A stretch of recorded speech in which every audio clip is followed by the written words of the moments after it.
দুলাভাইয়ের সাথে আজকে আমার বাসর রাত। কখনো কল্পনাও করিনি দুলাভাইকে আমার নিজের স্বামী হিসেবে মেনে নিতে হবে।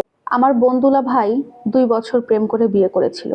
তাদের প্রায় 5-6 বছরের সংসার জীবন। কিন্তু তাদের একটাই সমস্যা ছিল, তারা মা বাবা হতে পারছিল না। খুব ভালোবাসতো দুজন দুজনকে। ওদের ভালোবাসা দেখে আমরাও খুব সুখী ছিলাম, কারণ আমার বোন ভালো আছে এটা দেখে প্রত্যেকটা মানুষই আমরা সুখে ছিলাম, খুশিতে ছিলাম। কিন্তু তাদের মনে একটাই অপূর্ণতা ছিল, তাদের কোনো সন্তান হচ্ছিল না। হঠাৎ করে সবাই জানতে পারলো আমার বোন কনসিভ করেছে। এটার জন্য সবাই অনেক বেশি খুশি ছিল, এক্সাইটেড ছিল। আমার দুলাভাইও পাগলের মতো আমার বোনকে কেয়ার করত, তার দেখাশোনা করত, কারণ এতদিন পরে তার বাচ্চা হবে, সবাই অনেক বেশি ভালোবাসতো। দেখতে দেখতে আপুর ডেলিভারির টাইম হয়ে যায়। হঠাৎ করেই যখন ডেলিভারি হয়, আমার বোনের একটা পুত্র সন্তান হয়। আমার ভাগ্নে ঠিকঠাকভাবে জন্মালেও আমার বোন সেদিনই ডেলিভারির সময় মারা যায়। এই অবস্থায় আমার দুলাভাই পাগলের মতো হয়ে যায়। এতদিন পরে সন্তান পেল ঠিকই, কিন্তু তার ভালোবাসার মানুষকে সে হারিয়ে ফেললো। এই শোক তাকে একদম শেষ করে দিচ্ছিল। এদিকে সদ্য জন্মানো একটা বাচ্চা, যে তার মায়ের আদর ভালোবাসা পাচ্ছে না। দুলাভাই তার অফিস সামলে বাচ্চাকে সামলাতে একদম হিমশিম খেয়ে যাচ্ছিল। যতই হোক, একটা পুরুষ মানুষ একটা ছোট বাচ্চার টেক কেয়ার খুব একটা ভালোভাবে করতে পারবে না, এটাই স্বাভাবিক। তারপরেও সে যথেষ্ট চেষ্টা করছিল। দুলাভাইয়ের যে মা ছিল উনি বেশ বয়স্ক, উনি নিজেও অসুস্থ। সেও এই বাচ্চার দেখাশোনা খুব একটা ভালোভাবে করতে পারে না, কারণ তাকেই দেখতে হয় অন্য আরেকজনকে। সবকিছু মিলিয়ে দুলাভাই খুব ঝামেলায় পড়েছিল। তবুও আমার দুলাভাই অন্য কোনো মেয়েকে বিয়ে করতে রাজি হচ্ছিল না।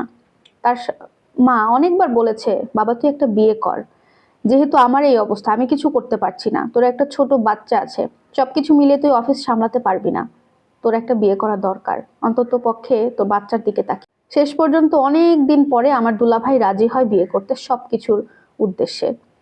কিন্তু এই মুহূর্তে আমার মা হঠাৎ করে সবার সামনে একটা কথা বলে ফেলে, যে বাবা তুমি আমার ছোট মেয়েকে বিয়ে করো, আমি তোমার ঘরে অন্য কোনো মেয়েকে দেখতে চাই না। আমার মেয়ের পরিবর্তে আমি আমার ঘরেরই আরেকটা মেয়েকে তোমার কাছে পাঠাতে চাই, আমার এই ছোট মেয়েকে। আমার কথা সবার সামনে বলে দেয়, যে কথাটা আমি একদমই সহ্য করতে পারছিলাম না। আমি যাকে কখনো ভাই ছাড়া অন্য হিসেবে দেখিনি, আর তাছাড়া বোনের স্বামীকে কিভাবে নিজের স্বামী হিসেবে মেনে নেওয়া যায়, কোনোভাবেই আমি এই বিয়েতে রাজি ছিলাম। কিন্তু আমার মা আমাকে বারবার বোঝাচ্ছিল, তোর বোনের ছেলের দিকে তাকিয়ে হলেও তোকে এই বিয়েটা করতে হবে। আজকে তোদের সামনে যদি অন্য কোনো মেয়ে এই সংসারে ঢোকে, তাহলে এই সংসার থাকবে, কিন্তু তোর ভাগ্নের জীবন নষ্ট হয়ে যাবে। অনেক বোঝানোর পরে আমি শেষ পর্যন্ত রাজি হই, শুধুমাত্র আমার ভাগ্নেটার দিকে তাকিয়ে। অনেক ঝামেলার পরে আমাদের বিয়ে ঠিক হয়, বিয়েটা হয়েও যায়।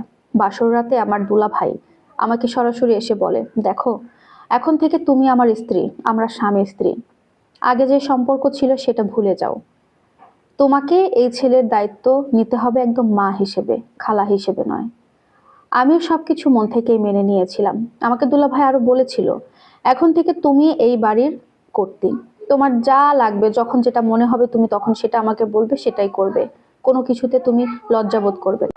এভাবেই আমার জীবনে আমার বোনের স্বামী নিজের স্বামী হিসেবে রূপ নেয়। সত্যি বলতে শুধুমাত্র আমার ভাগ্নেটার দিকে তাকিয়ে আমি তাকে নিজের স্বামী হিসেবে মেনে নিয়েছিলাম। তবে কথা বলতে আমার কোনো আফসোস বা লজ্জা নেই, সে মানুষ হিসেবে অনেক ভালো, স্বামী হিসেবেও অনেক ভালো। আমি দেখেছি সে আমার বোনকে কতটা ভালোবেসেছিল, কতটা সুখে রেখেছিল। আমার ক্ষেত্রেও এর ব্যতিক্রম ঘটেনি, সে আমাকেও ভালো রেখেছে। আজকে আমাদের 3 বছর চলছে সংসার জীবনের, আলহামদুলিল্লাহ খুবই ভালো আছি।